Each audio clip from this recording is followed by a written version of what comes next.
안녕하세요. 매일 묵상. 오늘은 하박국 2장 2절부터 11절 말씀 보도록 하겠습니다. 네, 2장 2절부터 11절은 이제 하나님께서 대답을 하시는 장면입니다. 그러니까 이제 이런 거죠. 지난번 이제 어제 이야기가 기억나시는지 모르겠는데 하박국은 이제 기도합니다. 기도하면서 기다려요. 그리고 이제 도무지 이 불의를 이해하지 못한다. 이스라엘 백성들이 불의한 건 맞다. 근데 그 불의한 놈들을 이 훈계하시고 징계하시기 위해서 더 나쁜 놈들을 쓰시냐. 이런 문제에 대해서 이제 기다리고 하나님 앞에 기도하는 장면이 이제 1절까지의 내용이잖아요. 근데 이제 그리고 나서 2절부터 대답이 나옵니다.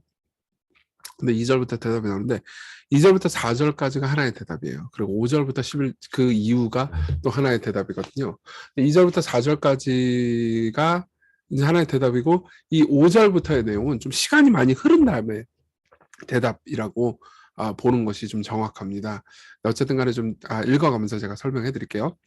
여호와께서 대답을 하십니다. 기다리면서 기도하는데 대답을 하세요. 너는 이 묵시를 기록하여 판에 명백히 새기되 달려가면서도 읽을 수 있게 하라. 근데 이게 달려가면서도 읽을 수 있게 하라라고 번역된 것은 읽으면 자가 달려가게 하라라고 번역하는 것이 더 낫습니다. 그러니까 이 기록을 보면서 사람들이 너무 소망에 차서 이 저기 뛸 수 있게 해라. 이렇게 이야기를 하는 거죠. 그러니까 기쁨의 소식이라는 거예요. 근데 이게 되게 아이러니한 말입니다. 제가 좀 이따 볼 거예요. 근데 어쨌든 기록을 하라고 합니다. 그러면서 3절 이 묵시는 정한 때가 있다니 그 종말이 속히 이르겠고 결코 거짓되지 아니하리라. 비록 더딜지라도 기다리라. 지체되지 않고 반드시 응하리라. 무슨 말이냐면 이런 겁니다. 하나님께서는 그러니까 반드시 응한다. 근데 네가 생각했던 것처럼 그렇게 가깝지는 않단다. 그렇죠? 너는 인내하고 기다려야 한단다. 하지만 더뎌 보일 거다. 분명히. 그렇지만은 내가 정한 때보다 더 늦어지는 일은 없다. 내가 정한 때가 있다. 근데 그때는 반드시 지켜줄 것이다. 그렇지만 네 입장에서는 더딜 것처럼 보인다. 기다려라. 이렇게 얘기하는 거죠. 그러면서 이제 4절에 보라 그의 마음은 여기서 그의 마음은 바벨론이죠. 그러니까 지금 이스라엘 백성들을 바벨론을 사용해서 징계하신다라는 사실 때문에 이제 하박국 선지자가 화가 난 거잖아요. 근데 이제 교만하며 그 속에서 정직하지 못하나 의인은 그렇죠. 이스라엘 백성들 예루살렘에 있는 사람들 무엇보다 하박국 본인은요 믿음으로 말미암아 살리라 이렇게 이야기를 합니다. 그렇죠. 하박국은 믿음으로 말미암아 살 겁니다.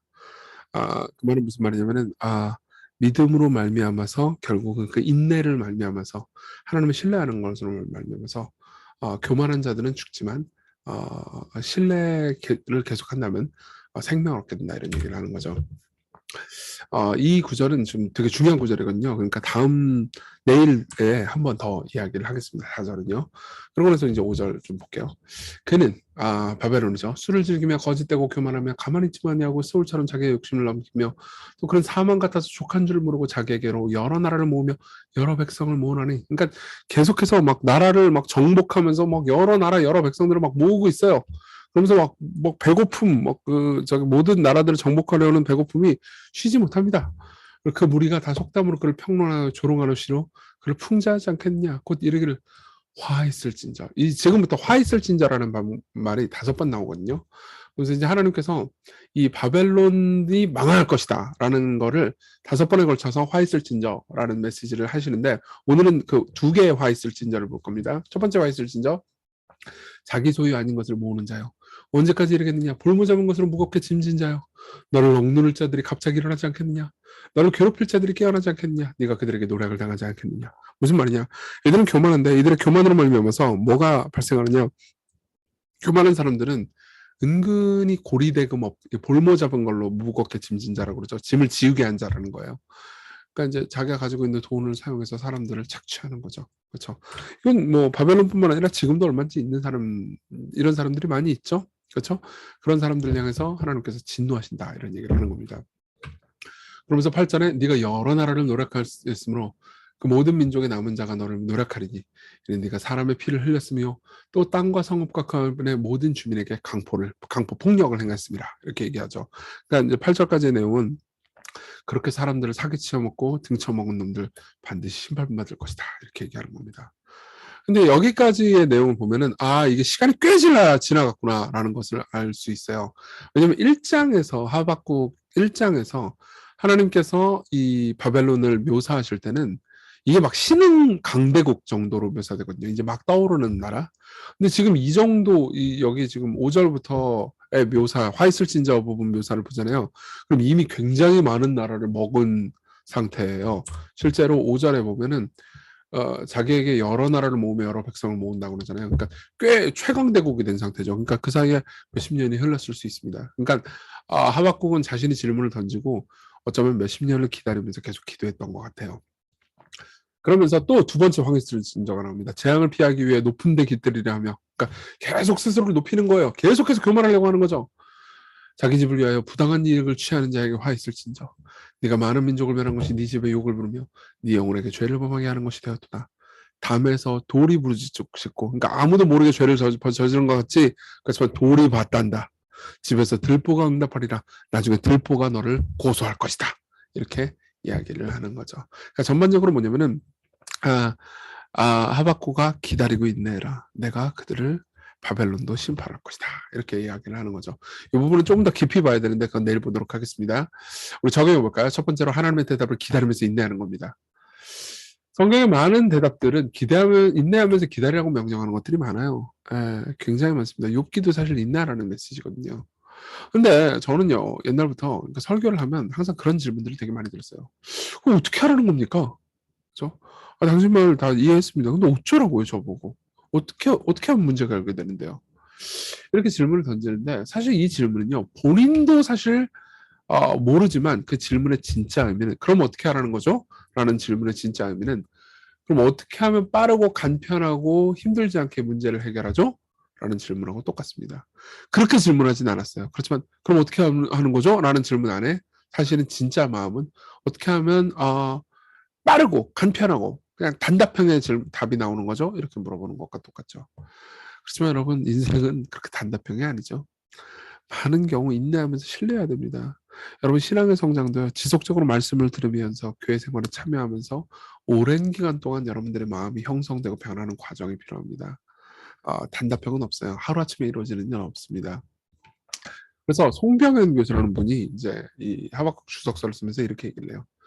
만일 하나님의 사역이 아직도 진행 중이라면 우리가 체험하는 것이 마치 최종적인 결과인 양 호들갑을 떨고 하나님을 원망하는 것은 옳지 않다. 이러한 우리의 행동은 공사가 한창 진행 중이다 보니 튀어나온 철근, 쌍막한 시멘트벽, 어지럽게 흐트러진 파이프 등을 보고 건물이 추하고 지붕이 마음에 안 든다는 등 불만과 비난을 쏟아내는 행위와 다를 바가 없다. 건물이 완성된 다음에야 공정한 평가가 하는 것이다. 하나님의 사역도 마찬가지다. 우리는 하나님께서 아직도 진행 중이신 일에 대해서 말을 아끼고 근거 없는 원망을 자제해야 한다. 이렇게 얘기를 하는 거죠. 우리는 기다릴 필요가 있습니다. 아직 하나님께서 일하시는 중이에요. 그것을 신뢰하십시오. 두 번째로는 믿음으로 사는 겁니다. 여러분, 인내한다는 건 사실 믿음으로 산다는 것과 똑같아요. 여러분들 피해자라면 인내한다는 것은 결국은 심판자를 믿는다는 거죠. 여러분, 음란과 폭력 때문에 당한 트라우마가 있는 분들이 계실 수 있습니다. 심지어 여러분들이 잊어버렸던 여러분들이 당한 고통들도 하나님은 잊지 않으셨습니다. 그래서 결국은 여러분들의 입술에서 하나님 정말 공평하신 분입니다. 당신을 찬양합니다라고 말하는 그 순간이 올 겁니다. 그래서 히브리서 12장 2절은 이렇게 말합니다. 믿음의 주요 온전케 하시는 이 예수를 바라보자. 그는 그 앞에 있는 기쁨을 위하여 십자가를 참으셨다고요. 인내하셨습니다. 우리를 얻기 위해서 그분이 인내하셨습니다. 인내하신 하나님, 그분이 정말 감당치 못할 시험을 받으셨기 때문에 우리가 받는 모든 시험은 감당할 만한 것입니다. 우리 같이 기도합시다. 우리 기도하고 기다리고 바랄 마음 주시되 반드시 답이 있다는 것, 하나님께서 결국은 정한 때에 그분이 답을 주실 거라는 것을 신뢰하고 살아갈 수 있게 해달라고, 그리고 인내 가운데서 결국 영광을 보신 예수님을 보면서 예수님 따를 마음 달라고 우리 같이 간절히 기도합시다.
기도하겠습니다. 자비로우신 하나님, 계속해서 우리에게 인내할 마음을 주십시오.